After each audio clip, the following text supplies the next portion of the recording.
श्री सत्यनारायण व्रत कथा अथ प्रथमोऽध्यायः। व्यास उवाच। एकदा नैमिषारण्ये ऋषयः शौनकादयः प्रपच्छुर्मुनयः सर्वे सूतं पौराणिकं खलु। ऋषय ऊचुः व्रतेन तपसा किं वा प्राप्यते वाञ्छितं फलं। तत्सर्वं श्रोतुमिच्छामः कथयस्व महामुने। सूत उवाच। नारदेनैव सम्पृष्टो भगवान् कमलापतिः सुदर्शये यथैवाहं तच्छृणुध्वं समाहिताः। एकदा नारदो योगी परानुग्रहकाङ्क्षया पर्यटन् विविधान् लोकान् मर्त्यलोकमुपागतः। ततो दृष्ट्वा जनान् सर्वान् नानाक्लेशसमन्वितान् नानायोनिसमुत्पन्नान् क्लिश्यमानान् स्वकर्मभिः केनोपायेन चैतेषां दुःखनाशो भवेद्ध्रुवम् इति सञ्चिन्त्य मनसा विष्णुलोकं गतस्तदा। तत्र नारायणं देवं शुक्लवर्णं चतुर्भुजं शङ्खचक्रगदापद्मवनमाला विभूषितं दृष्ट्वा तं देवदेवेशं स्तोतुं समुपचक्रमे। नारद उवाच। नमो वाङ्मनसातीतरूपायानन्तशक्तये आदिमध्यान्तहीनाय निर्गुणाय गुणात्मने सर्वेषामादिभूताय भक्तानामार्तिनाशिने। श्रुत्वा स्तोत्रं ततो विष्णुर्नारदं प्रत्यभाषत। श्रीभगवानुवाच। किमर्थमागतोऽसि त्वं किं ते मनसि वर्तते। कथयस्व महाभाग तत्सर्वं कथयामि ते। नारद उवाच। मर्त्यलोके जनाः सर्वे नानाक्लेशसमन्विताः नानायोनिसमुत्पन्नाः पच्यन्ते पापकर्मभिः। तत्कथं समयेन्नाथ लघूपायेन तद्वद। श्रोतुमिच्छामि तत्सर्वं कृपास्ति यदि ते मयि। श्रीभगवानुवाच। साधु पृष्टं त्वया वत्स लोकानुग्रहकाङ्क्षया यत्कृत्वा मुच्यते मोहात् तच्छृणुष्व वदामि ते। व्रतमस्ति महत्पुण्यं स्वर्गे मर्ते च दुर्लभं। तव स्नेहान्मया वत्स प्रकाशः क्रियते धुना। सत्यनारायणस्यैव व्रतं सम्यग्विधानतः कृत्वा सद्यः सुखं भुक्त्वा परत्र मोक्षमापुनुयात्। तच्छ्रुत्वा भगवद्वाक्यं नारदो मुनिरब्रवीत्। नारद उवाच। किं फलं किं विधानं च कृतं केनैव तद्व्रतं। तत्सर्वं विस्तराद् ब्रूहि कदा कार्यं व्रतं प्रभो। श्रीभगवानुवाच। दुःखशोकादिशमनं धनधान्यप्रवर्धनं सौभाग्यसन्ततिकरं सर्वत्र विजयप्रदं। यस्मिन् कस्मिन् दिने मर्त्यो भक्तिश्रद्धासमन्वितः सत्यनारायणं देवं यजेच्चैव निशामुखे। ब्राह्मणैर्बान्धवैश्चैव सहितो धर्मतत्परः नैवेद्यं भक्तितो दद्यात् सपादं भक्ष्यमुत्तमं। रम्भाफलं घृतं क्षीरं गोधूमस्य च चूर्णकम् अभावे शालिचूर्णं वा शर्करा वा गुडस्तथा सपादं सर्वभक्ष्याणि चैकीकृत्य निवेदयेत्। विप्राय दक्षिणां दद्यात् कथां श्रुत्वा जनैः सह ततश्च बन्धुभिः सार्धं विप्रांश्च प्रतिभोजयेत्। प्रसादं भक्षयेत् भक्त्या नृत्यगीतादिकं चरेत्। ततश्च स्वगृहं गच्छेत् सत्यनारायणं स्मरन्। एवं कृते मनुष्याणां वाञ्छा सिद्धिर्भवेद्ध्रुवम्। विशेषतः कलियुगे लघूपायोऽस्ति भूतले। श्रीस्कन्दपुराणे रेवाखण्डे श्रीसत्यनारायणव्रतकथायां प्रथमोऽध्यायः। अथ द्वितीयोऽध्यायः। सूत उवाच। अथान्यत् सम्प्रवक्ष्यामि कृतं येन पुरा द्विजाः। कश्चित् काशीपुरे रम्ये ह्यासीद्विप्रोऽतिनिर्धनः क्षुत्रिङ्भ्यां व्याकुलो भूत्वा नित्यं बभ्राम भूतले। दुःखितं ब्राह्मणं दृष्ट्वा भगवान् ब्राह्मणप्रियः वृद्धब्राह्मणरूपस्तं पप्रच्छ द्विजमादरात्। किमर्थं भ्रमसे विप्र महीं नित्यं सुदुःखितः। तत्सर्वं श्रोतुमिच्छामि कथ्यतां द्विजसत्तम। ब्राह्मण उवाच। ब्राह्मणो अतिदरिद्रोऽहं भिक्षार्थं वै भ्रमे महीं उपायं यदि जानासि कृपया कथय प्रभो। वृद्धब्राह्मण उवाच सत्यनारायणो विष्णुर्वाञ्छितार्थफलप्रदः तस्य त्वं पूजनं विप्र कुरुष्व व्रतमुत्तमं यत्कृत्वा सर्वदुःखेभ्यो मुक्तो भवति मानवः। विधानं च व्रतस्यापि विप्रायाभास्य यत्नतः सत्यनारायणो वृद्धस्तत्रैवान्तरधीयत। तद्व्रतं करिष्यामि यदुक्तं ब्राह्मणेन वै इति संचिन्त्य विप्रोऽसौ रात्रौ निद्रां न लब्धवान्। ततः प्रातः समुत्थाय सत्यनारायणव्रतं करिष्ये इति संकल्प्य भिक्षार्थमगमद्विजः। तस्मिन्नेव दिने विप्रः प्रचुरं द्रव्यमाप्तवान्। तेनैव बन्धुभिः सार्धं सत्यस्य व्रतमाचरत्। सर्वदुःखविनिर्मुक्तः सर्वसम्पत्समन्वितः बभूव साधुजश्रेष्ठो वृतस्यास्य प्रभावतः। ततः प्रभृति कालं च मासि मासि व्रतं कृतम्। एवं नारायणस्येदं व्रतं कृत्वा द्विजोत्तमः सर्वपापविनिर्मुक्तो दुर्लभं मोक्षमाप्तवान्। व्रतमस्य यदा विप्रपृथिव्यां संकरिष्यति तदैव सर्वदुःखं तु मनुजस्य विनश्यति। एवं नारायणो नोक्तं नारदाय महात्मने मया तत्कथितं विप्राः किमन्यत् कथयामि वः। ऋषय ऊचुः तस्माद्विप्राच्छ्रुतं केन पृथिव्यां चरितं मुने तत्सर्वं श्रोतुमिच्छामः श्रद्धास्माकं प्रजायते। सूत उवाच शृणुध्वं मुनयः सर्वे वृतं येन कृतं भुवि। एकदा साधुजवरो यथा विभवविस्तरैः बन्धुभिः स्वजनैः सार्धं व्रतं कर्तुं समुद्यतः। एतस्मिन्नन्तरे काले काष्ठक्रेता समागमत्। बहिः काष्ठं च संस्थाप्य विप्रस्य गृहमाययौ। तृष्णया पीडितात्मा च दृष्ट्वा विप्रं कृतं व्रतं प्रणिपत्य द्विजं प्राह किमिदं क्रियते त्वया कृते किं फलमाप्नोति विस्तराद् वद मे प्रभो। विप्र उवाच सत्यनारायणस्येदं व्रतं सर्वेप्सितप्रदं तस्य प्रसादान्मे सर्वं धनधान्यादिकं महत्। तस्मादेतद्व्रतं कृत्वा काष्ठक्रेतातिहर्षितः पपौ जलं प्रसादं च भुक्त्वा स नगरं ययौ। सत्यनारायणं देवं मनसा इत्यचिन्तयत् काष्ठं विक्रयतो ग्रामे प्राप्यते चाद्य यद्धनं तेनैव सत्यदेवस्य करिष्ये व्रतमुत्तमम् इति संचिन्त्य मनसा काष्ठं धृत्वा तु मस्तके जगामनगरे रम्ये धनिनां यत्र संस्थितः। तद्दिने काष्ठमूल्यं च द्विगुणं प्राप्तवानसौ। ततः प्रसन्नहृदय सुपक्वं कदलीफलं शर्कराघृतदुग्धं च गोधूमस्य च चूर्णकं कृत्वैकत्र सपादं च कृत्वा स्वगृहं ययौ। ततो बन्धून् समाहूय चकार विधिना व्रतं तद्व्रतस्य प्रभावेण धनपुत्रान्वितोऽभवत्। इह लोके सुखं भुक्त्वा चान्ते सत्यपुरं ययौ। श्रीस्कन्दपुराणे रेवाखण्डे श्रीसत्यनारायणव्रतकथायां द्वितीयोऽध्यायः। अथ तृतीयोऽध्यायः। सूत उवाच पुनरग्रे प्रवक्ष्यामि शृणुध्वं मुनिसत्तमाः। पुरा चोल्कामुखो नाम नृपश्चासीन्महामतिः जितेन्द्रियः सत्यवादी ययौ देवालयं प्रति। दिने दिने धनं दत्त्वा द्विजान् सन्तोषयत्सुधीः। भार्या तस्य प्रमुग्धा च सरोजवदना सती भद्रशीला नदीतीरे सत्यस्य व्रतमाचरत्। एतस्मिन्नन्तरे तत्र साधुरेकः समागतः वाणिज्यार्थं बहुधनैरनेकैः परिपूरितः। नावं संस्थाप्य तत्तीरे जगाम नृपतिं व्रति। दृष्ट्वा सा व्रतिनं भूपं पप्रच्छ विनयान्वितः। साधुरुवाच किमिदं कुरुषे राजन् भक्तियुक्तेन चेतसा प्रकाशं कुरु तत्सर्वं श्रोतुमिच्छामि साम्प्रतं। राजोवाच पूजनं क्रियते साधो विष्णोरतुलतेजसः व्रतं च स्वजनैः सार्धं पुत्राद्यावाप्तिकाम्यया।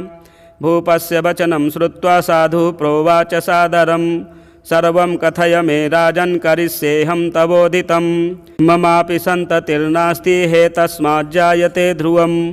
ततो निवृत्य वाणिज्यात् सानन्दो गृहमागतः। भार्यायै कथितं सर्वं व्रतं सन्ततिदायकं तदा व्रतं करिष्यामि यदा मे सन्ततिर्भवेत् इति लीलावतीं प्राह पत्नीं साधु ससत्तमः। एकस्मिन् दिवसे तस्या भार्या लीलावती सती भर्तृयुक्तानन्दचित्ता भवद्धर्मपरायणा गर्भिणी सा भवत्तस्या भार्या सत्यप्रसादतः।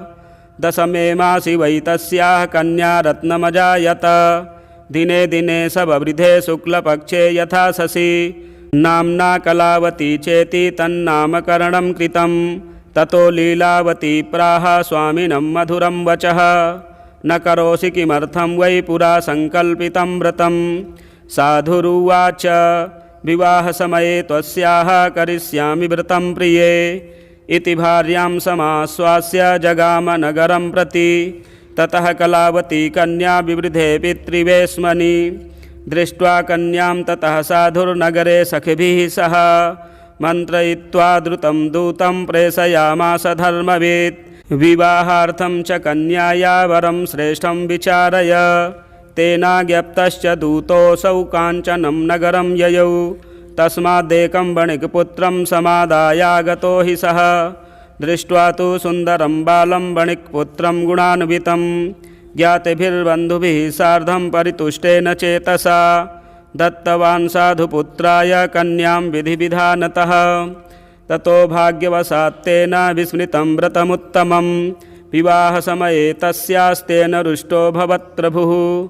ततः कालेन नियतो निजकर्मविशारदः वाणिज्यार्थं ततः शीघ्रं जामातृसहितो वणिक् रत्नसारपुरे रम्ये गत्वा सिन्धुसमीपतः वाणिज्यमकरोत् साधुर्जामात्रा श्रीमता सह। तौ गतौ नगरे रम्ये चन्द्रकेतोर्निरुपस्य च। एतस्मिन्नेव काले तु सत्यनारायणः प्रभुः भ्रष्टप्रतिज्ञमालोक्य शापं तस्मै प्रदत्तवान्। दारुणं कठिनं चास्य महद्दुःखं भविष्यति। एकस्मिन् दिवसे राज्ञो धनमादाय तस्करः तत्रैव चागतश्चौरो वणिजौ यत्र संस्थितौ। तपश्चाद्धावकान् दूतान् दृष्ट्वा भीतेन चेतसा धनं संस्थाप्य तत्रैव स तु शीघ्रमलक्षितः। ततो दूताः समायाता यत्रास्ते सज्जनो वणिक् दृष्ट्वा नृपधनं तत्र बद्ध्वा नीतौ वणिक्सुतौ हर्षेण धावमानाश्च प्रोचुर्नृपसमीपतः। तस्करौ द्वौ समानीतौ विलोकाज्ञापय प्रभो। राज्ञा ज्ञाप्तास्ततः शीघ्रं दृढं बद्ध्वा तु तावुभौ स्थापितौ द्वौ महादुर्गे कारागारे विचारतः। मायया सत्यदेवस्य न श्रुतं कैस्तयोर्वचः अतस्तयोर्धनं राज्ञा गृहीतं चन्द्रकेतुना। तच्छापाच्यतयोर्गेहे भार्या चैवातिदुःखिता चौरेणापहृतं सर्वं गृहे यच्च स्थितं धनम् आधिव्याधिसमायुक्ता क्षुत्पिपासातिदुःखिताः अन्नचिन्तापरा भूत्वा बभ्राम च गृहे गृहे। कलावती तु कन्यापि बभ्राम प्रतिवासरम्। एकस्मिन् दिवसे याता क्षुधार्ता द्विजमन्दिरं गत्वा पश्यद्व्रतं तत्र सत्यनारायणस्य च। उपविश्य कथां श्रुत्वा वरं प्रार्थितवत्यपि प्रसादभक्षणं कृत्वा ययौ रात्रौ गृहं प्रति। माता कलावतीं कन्यां कथयामास प्रेमतः पुत्री रात्रौ स्थिता कुत्र किं ते मनसि वर्तते। कन्या कलावती प्राह मातरं प्रति सत्वरं द्विजालये व्रतं मातर्दृष्टं वाञ्छितसिद्धिदं। तच्छ्रुत्वा कन्यका वाक्यं व्रतं कर्तुं समुद्यता। सा मुदा तु वणिग्भार्या सत्यनारायणस्य च व्रतं चक्रे सैव साध्वी बन्धुभिः स्वजनैः सह। भर्तिजा मातरौ क्षिप्रमागच्छेतां समाश्रमम् अपराधं च मे भर्तुर्जामातुः क्षन्तुर्मर्हसि। व्रतेनानेन तुष्टोऽसौ सत्यनारायणः पुनः दर्शयामास स्वप्नं हि चन्द्रकेतुं नृपोत्तमम्। वन्दिनौ मोचय प्रातर्वणिजौ नृपसत्तम देयं धनं च तत्सर्वं गृहीतं यत्त्वयाधुना नो चेत् त्वां नाशयिष्यामि सराज्यधनपुत्रकम्। एवमाभास्य राजानं ध्यानगम्यो भवत्प्रभुः।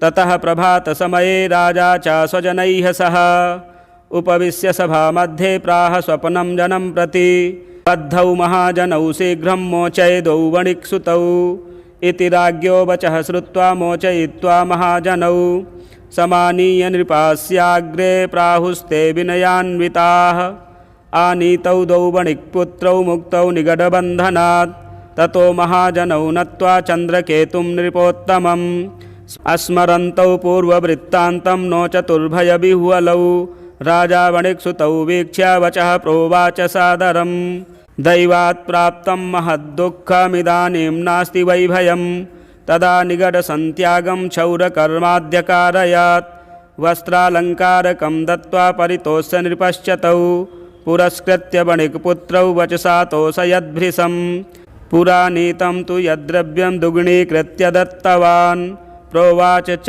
ततो राजा गच्छ साधो निजाश्रमम् राजानं प्रणिपत्याह गन्तव्यं त्वत्प्रसादतः इत्युक्त्वा तौ महावैश्यौ जग्मतुः स्वगृहं प्रति। श्रीस्कन्दपुराणे रेवाखण्डे श्रीसत्यनारायणव्रतकथायां तृतीयोऽध्यायः। अथ चतुर्थोऽध्यायः।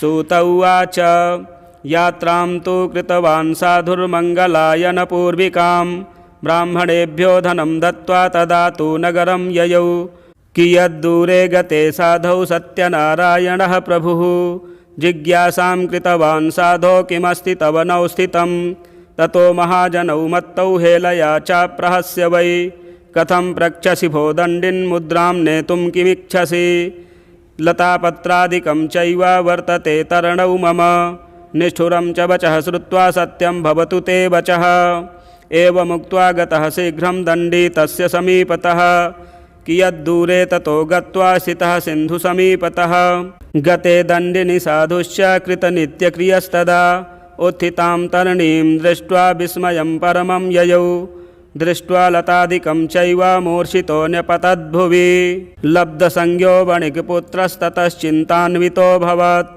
तदा तु दुहियुतुः कान्तो वचनं चेदमब्रवीत् किमर्थं क्रियते शोकः शापो दत्तश्च दण्डिना शक्यते तेन सर्वं हि कर्तुं चात्र न संशयः अतस्तच्छरणं यामो वाञ्छितार्थो भविष्यति जामातुर्वचनं श्रुत्वा तत्सकाशं गतस्तदा दृष्ट्वा च दण्डिनं भक्त्या नत्वा प्रोवाच सादरं क्षमस्व चापराधं मे यदुक्तं तव सन्निधौ एवं पुनः पुनर्नत्वा महाशोकाकुलोऽभवत् प्रोवाच वचनं दण्डी विलपन्तं विलोक्य च मा रोदिः शृणु मद्वाक्यं मम पूजा बहिर्मुखः ममाज्ञया च दुर्बुद्धे लब्धं दुःखं मुहुर्मुहुः तच्छ्रुत्वा भगवद्वाक्यं स्तुतिं कर्तुं समुद्यतः साधुरुवाच त्वन्माया मोहिताः सर्वे ब्रह्माद्यास्त्रिदिवौकसः न जानन्ति गुणान् रूपं तवाश्चर्यमिदं प्रभो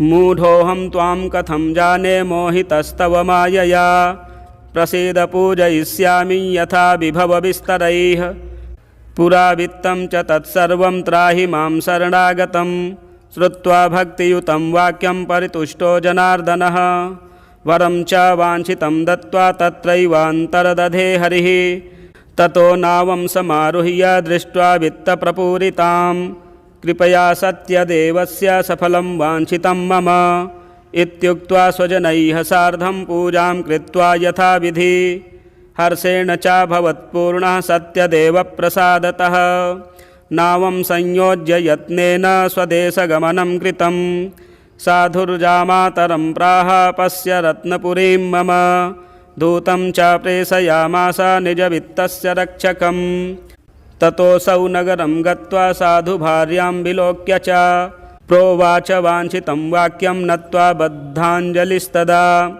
निकटे नगरस्यैव जामात्रा सहितो वणिक् आगतो बन्धुवर्गैश्च वित्तैश्च बहुभिर्युतः श्रुत्वा दूतमुखाद् वाक्यं महाहर्षवती सती सत्यपूजां ततः कृत्वा प्रोवाच तनुजां प्रति व्रजामि शीघ्रमागच्छ साधुसन्दर्शनाय च इति मातृवचः श्रुत्वा व्रतं कृत्वा समाप्य च प्रसादं च परित्यज्य गता सापि पतिं प्रति तेन रुष्टः सत्यदेवो भर्तारं तरणिं तथा संहृत्य च धनैः सार्धं जले तस्यमवर्जयत्।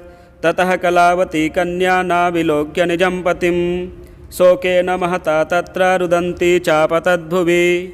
दृष्ट्वा तथाविधां नावं कन्यां च बहु दुःखितां भीतेन मनसा साधु किमाश्चर्यमिदं भवेत्। चिन्त्यमानाश्च ते सर्वे बभूवुस्तरिवाहकाः। ततो लीलावती कन्यां दृष्ट्वा सा विह्वलाभवत्। विललापातिदुःखेन भर्तारं चेदमब्रवीत्। इदानीं नौकया सार्धं कथं सोऽभूदलक्षितः न जाने कस्य देवस्य हेलया चैव सारिता। सत्यदेवस्य माहात्म्यं ज्ञातुं वा केन शक्यते इत्युक्त्वा विललापैव ततश्च स्वजनैः सह। ततो लीलावती कन्यां क्रोडे कृत्वा रुरोधः। ततः कलावती कन्या नष्टे स्वामिनि दुःखिताः गृहीत्वा पादुके तस्यानुगन्तं च मनोदधे। कन्यायाश्चरितं दृष्ट्वा सभार्यः सज्जनो वणिक् अतिशोकेन सन्तप्तश्चिन्तयामास धर्मवित्। हृतं वा सत्यदेवेन भ्रान्तोऽहं सत्यमायया सत्यपूजां करिष्यामि यथा विभवविस्तरैः इति सर्वान् समाहूय कथयित्वा मनोरथान् नत्वा च दण्डवद्भूमौ सत्यदेवं पुनः पुनः। ततस्तुष्टः सत्यदेवो दीनानां परिपालकः जगादवचनं चैनं कृपया भक्तवत्सलः। त्यक्त्वा प्रसादं ते कन्यापतिं द्रष्टुं समागता। अतो दृष्टो भवत्तस्याः कन्यकायाः पतिर्ध्रुवं। गृहं गत्वा प्रसादं च भुक्त्वा सा याति चेत् पुनः लब्धभर्तृसुता साधो भविष्यति न संशयः। कन्यका तादृशं वाक्यं श्रुत्वा गगनमण्डलात् क्षिप्रं तदा गृहं गत्वा प्रसादं च बुभोजसा। पश्चात् सा पुनरागत्य ददर्श स्वजनं पतिं। ततः कलावती कन्या जगाद पितरं प्रति। इदानीं च गृहं याहि विलम्बं कुरुषे कथं। तच्छ्रुत्वा कन्यका वाक्यं सन्तुष्टो भूद्वणिक्सुतः। पूजनं सत्यदेवस्य कृत्वा विधिविधानतः धनैर्बन्धुगणैः सार्धं जगाम निजमन्दिरम्। पौर्णमास्यां च सङ्क्रान्तौ कृतवान् सत्यस्य पूजनम्। इह लोके सुखं भुक्त्वा चान्ते सत्यपुरं ययौ। श्रीस्कन्दपुराणे रेवाखण्डे श्रीसत्यनारायणव्रतकथायां चतुर्थोऽध्यायः। अथ पञ्चमोऽध्यायः। सूत उवाच अथान्यच्च प्रवक्ष्यामि शृणुध्वं मुनिसत्तमाः। आसीत् तुङ्गध्वजो राजा प्रजापालनतत्परः। प्रसादं सत्यदेवस्य त्यक्त्वा दुःखमवापसः। एकदा सा वनं गत्वा हत्वा बहुविधान् पशून् आगत्य वटमूलं च दृष्ट्वा सत्यस्य पूजनं गोपाः कुर्वन्ति सन्तुष्टा भक्तियुक्ताः सबान्धवाः। राजा दृष्ट्वा तु दर्पेण न गतो नाम सः।